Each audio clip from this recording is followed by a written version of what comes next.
Hello everyone, आज के इस वीडियो में हम पढ़ने वाले हैं क्लास 12 फिजिक्स का बहुत ही इम्पोर्टेंट टॉपिक जो है विद्युत धारा। तो विद्युत धारा किसे कहते हैं और एक एम्पीयर किसे कहते हैं, इन सभी के बारे में हम पूरा डिटेल में एक्सप्लेन करने वाले हैं कि इनका परिभाषा क्या होता है, इनका मात्रक क्या होता है, बीमीय सूत्र क्या होता है, ये कौन सी राशि होती है, पूरा हम डीप में डिस्कस करेंगे। मैं आपको विश्वास दिलाता हूँ कि बहुत ही आसानी तरीके से आपको समझ में आएगा। तो चलिए हम समझ लेते हैं। तो यहाँ पे हम सबसे पहले समझने वाले हैं विद्युत धारा के बारे में।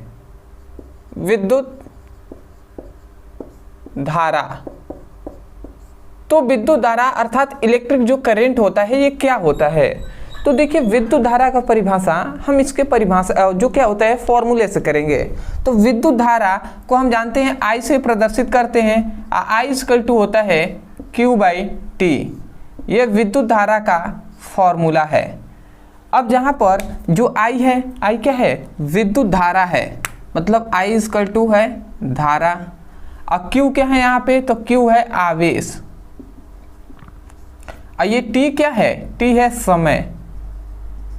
तो यदि यहाँ पे हम T ध्यान से समझेंगे, यदि जो समय है, समय को हम इकाई ले लेते हैं, इकाई या हम एकांक भी कह सकते हैं। यदि यहाँ पे जो समय है, समय आप समझ रहे हैं ना, जो T है, तो T को यदि हम एक ले लेते हैं, इकाई ले लेते हैं, तो यदि इसका मान 1 हो जाएगा तो जो I होगा वो Q के बराबर हो जाएगा। तो वहाँ पे जो I होगा मतलब विद्युत धारा होगा वो Q के बराबर हो जाएगा। तो यहीं से हम परिभाषा करेंगे कि किसी चालक में एकांक समय में प्रवाहित आवेश को विद्युत धारा कहते हैं। मतलब कोई यदि एक चालक तार है, ये आप समझिएगा, ये मान लेते हैं एक चालक तार है, तो इस चालक तार में एक सेकंड में मतलब एकांक समय में प्रवाहित जो आवेश होगा वही क्या कहलाएगा, विद्युत धारा कहलाएगा। तो आप परिभाषा क्या कह सकते हैं, परिभाषा आप यही कहेंगे कि एकांक समय में प्रवाहित आवेश को विद्युत धारा कहते हैं। तो आशा करते हैं कि परिभाषा आपको रटना नहीं पड़ा होगा, आप इसको समझ कर याद कर लिए होंगे। तो आप यहाँ पे क्या लिखेंगे, आप लिखेंगे अच्छे से, अगर आपको पूरा लिखना है तो आप लिखिए किसी चालक में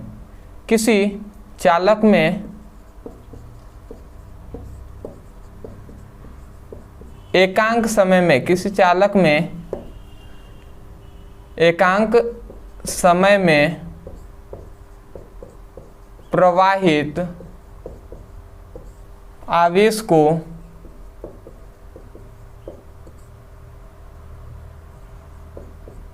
क्या कहते हैं, विद्युत धारा कहते हैं।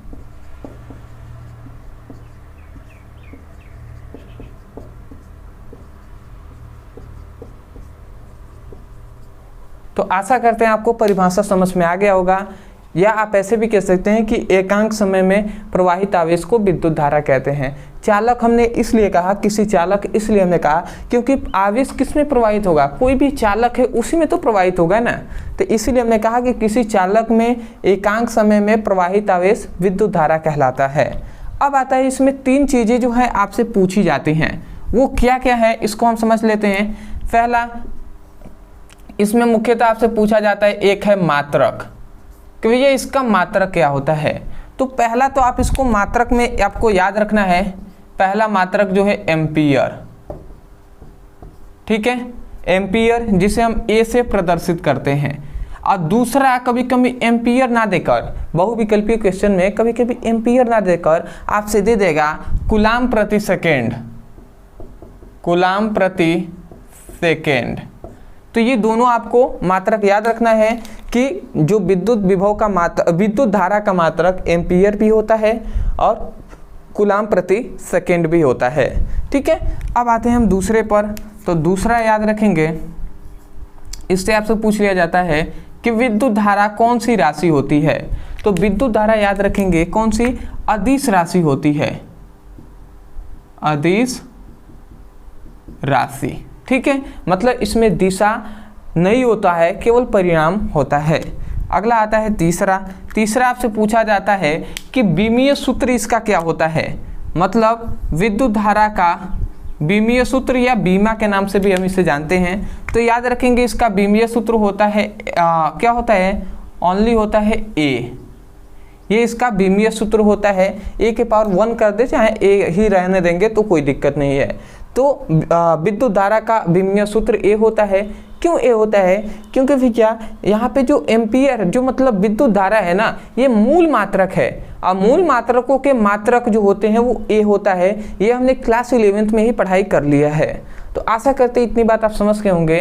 परंतु इसमें एक और जो टॉपिक है बहुत ही इंपॉर्टेंट है, कभी कभी आपसे 3 नंबर में आपके बोर्ड एग्जाम में पूछा जाता है कि 1 एम्पियर को परिभाषित कीजिए, इस प्रकार क्वेश्चन पूछा जाता है और मोस्ट इंपॉर्टेंट है, तो इसको आपको याद रखना है। तो चलिए हम इसको 1 एम्पियर का परिभाषा हम देख लेते हैं। 1 एम्पियर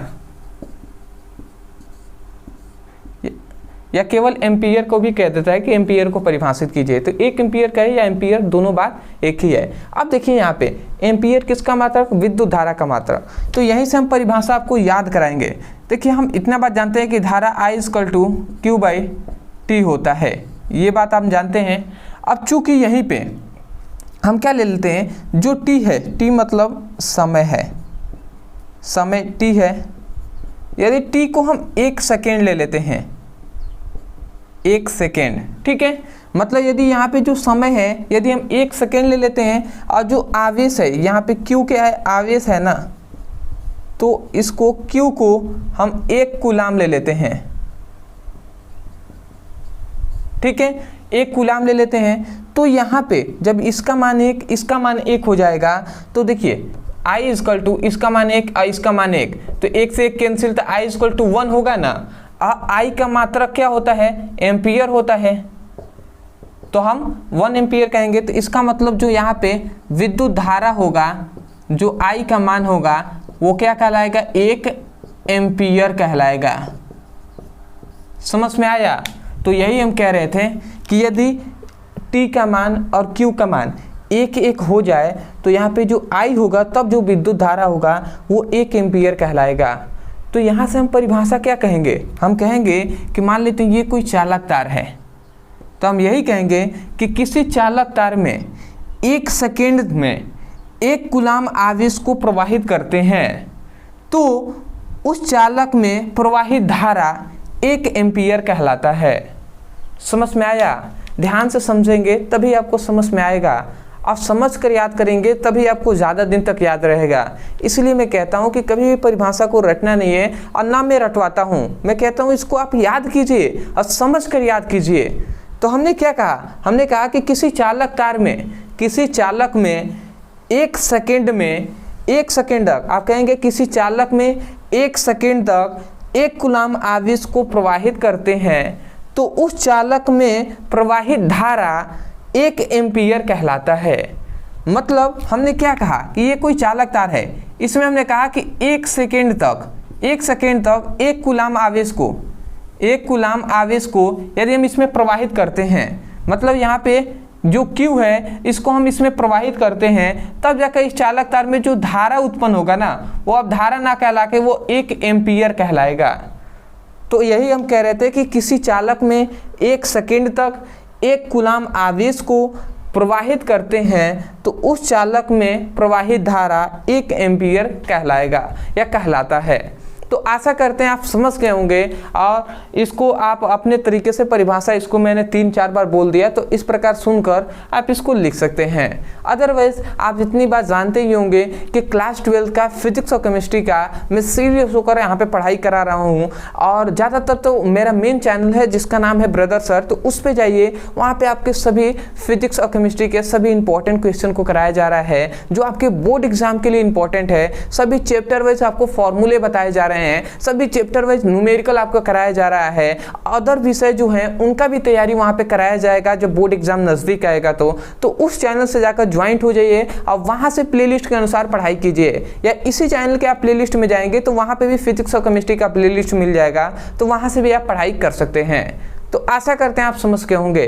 दूसरी बात कि बहुत से ऐसे स्टूडेंट हैं जो नोट्स के लिए कह रहे थे, तो आपको पता होगा या नहीं जानते तो जान लीजिए, ओनली आपको 69 रुपये में पूरे फिजिक्स के 14 चैप्टरों का नोट्स, आपके पूरे फिजिक्स जो है उसका 14 चैप्टर हैं, पूरे 14 चैप्टर का नोट्स ओनली 69 रुपये में आपको दिया जा रहा है। तो लेना चाहते हैं तो नीचे दिए गए नंबर पर मैसेज करके भी हमारी टीम के पास आप मैसेज करेंगे व्हाट्सएप पे, तो आपको क्या दे देगा, नोट्स आपको दे देंगे, तो वहाँ से आप उसको लेकर अच्छे से पढ़ाई कर सकते हैं। अदरवाइज जो भी स्टूडेंट नोट्स ले रहे हैं, बहुत से ऐसे स्टूडेंट हैं जो नोट्स ले रहे हैं, मैं उनसे कहना चाहूँगा भैया आप नोट्स ले रहे हैं तो उसका सही उपयोग कीजिएगा और सीरियस होकर पढ़ाई करना है। क्योंकि देखिए पैसा लगा देना वो बड़ी बात नहीं है, पैसा लगाकर उसके बाद उसका अच्छा इस्तेमाल करना उन सभी चीज़ों का जो आपके लिए बहुत ही कम रुपए में आपको दिया जा रहा है, तो उसका सही इस्तेमाल करना है। और सही इस्तेमाल करेंगे, अच्छे से पढ़ाई करेंगे, तभी तो आप अपना और अपने माता पिता का नाम रोशन कर पाएंगे।